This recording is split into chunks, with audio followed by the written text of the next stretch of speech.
eye. I'm only basically going to be using 2 to 3 colors. Super simple though. So I'm going to start off with this Tati Beauty. This is a gorgeous palette. Gorgeous. I see people use these glittery shades. Never works out well on my eye.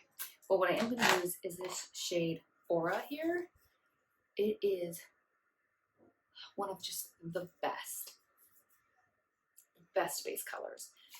So the Tati palette, basically the way she has it set up, it's all the same color story and then different textures. So this one is the matte color with a couple specks of glitter in it. Then this one is metallic, and then that's like the straight up full glitter. I love this one. It's like such a, if you get just bored of using the plain color, put a little bit of the one with the specks of sequins in it. Oh, it's beautiful. Or glitter. So pretty. So I'm using this flat brush. I'm using this flat brush because it packs on more color and basically like cancels out my eye. What I'm trying to do is reshape my eye, like contour my eye, if you will. I have deep set eyes.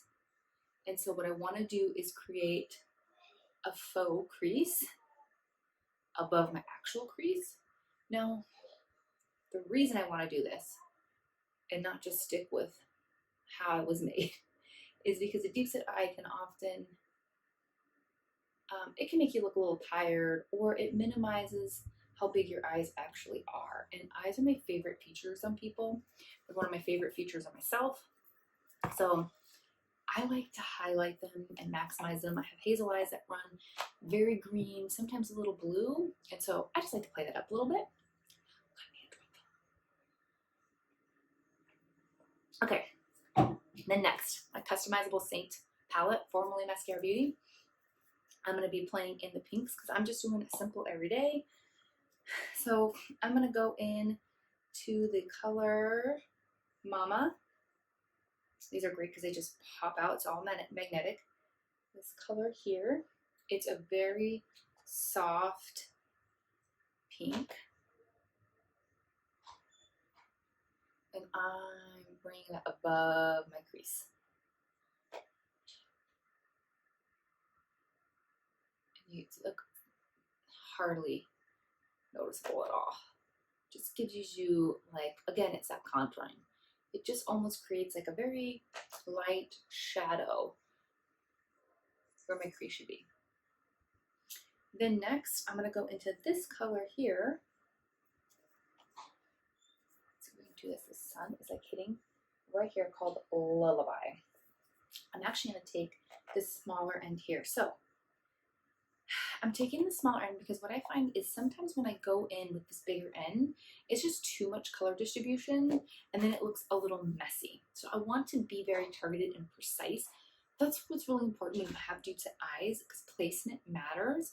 It's not that you can't do fun eye looks or beautiful eye looks. It's just that you have to try and use tools that are the right size, right? Like even this fluffy brush, I could use it like a little smaller. And so I'm not gonna like totally come down. I'm kind of trying to drag out. And then I'm just gonna take it and blend it. Now the reason I partially went in with that lighter pink was if I go in straight with the darker purple, it might be a little too dark. And so I can build up the darkness of that by just layering more, but I use that lighter pink so it kind of mutes out this one a little bit, because it's going to show up darker because I've canceled out my skin color and I put the white base underneath. And so it's going to make whatever color you put on top of that pop even more.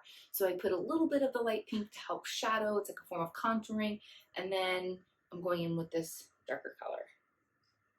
Plus, this is really targeted, right? I wasn't as targeted with the light pink. I just really made sure the light pink was above my crease.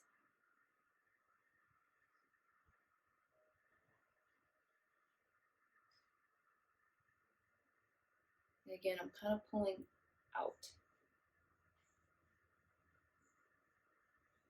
and then blend, blend, blend, blend, blend. Now, if you wanted to be extra, you could go in with a darker color on the sides here. I'm gonna leave it like that. I'm gonna take the darker color and I'm gonna just put a little bit under my eye. I'm not gonna do much because for me, color just doesn't translate very well under my eye. So I'm actually just tapping, not swiping.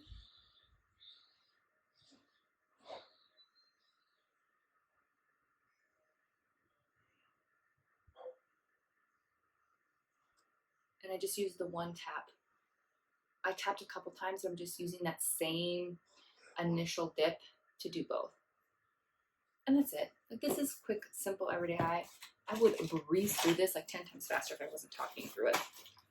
Okay, you could just put on some mascara and call this done. I like to just do a little bit of lining underneath my lash line, and then I just add like a little bit to the outer corner of my eye, following the natural line of my lashes. I don't do a wing, but that just makes my eye look a little bigger. So I just use gel liner. Sometimes I use a actual eyeshadow. It's a little softer, but that can like easily smudge. So I'm going to use, this is a really packed angled brush, and I'm going to just get in my lash line underneath tight lining, not on the top.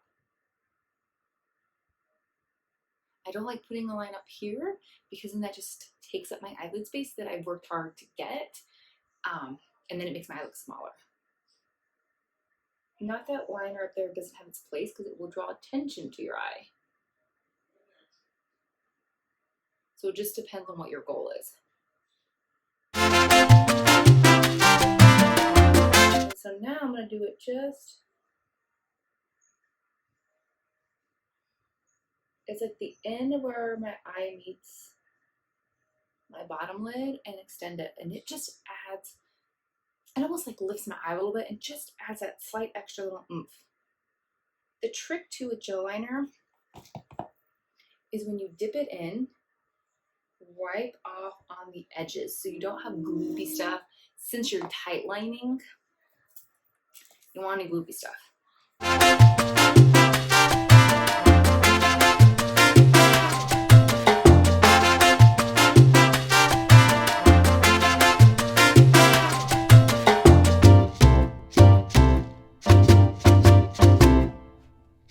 You could totally just get a pencil or gel crayon and do this, but those just rub off on me.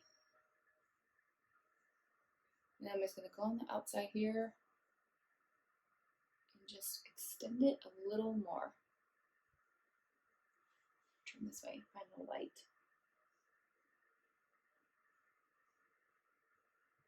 Now my eyes are two different shapes. This one curves down more than this one, so wing liner, it's not me that messes it up, it's just the shape of my eye. Okay, and that's it. It's like nothing super duper fancy. It's really quick. Super duper easy and quick if you're not talking. Usually I can get that done in like, seriously, 2 minutes. So I hope you enjoy. This is just a great everyday look. And then it's easy to play up if you have somewhere to go, a business meeting. That's what's great about that Tati palette, because then you can just do a different version of that aura. Well, I still do this light one as a base, but then I just put another one of those auras over it, and it's a gorgeous way to play it up. So hope you enjoyed, and I'll see you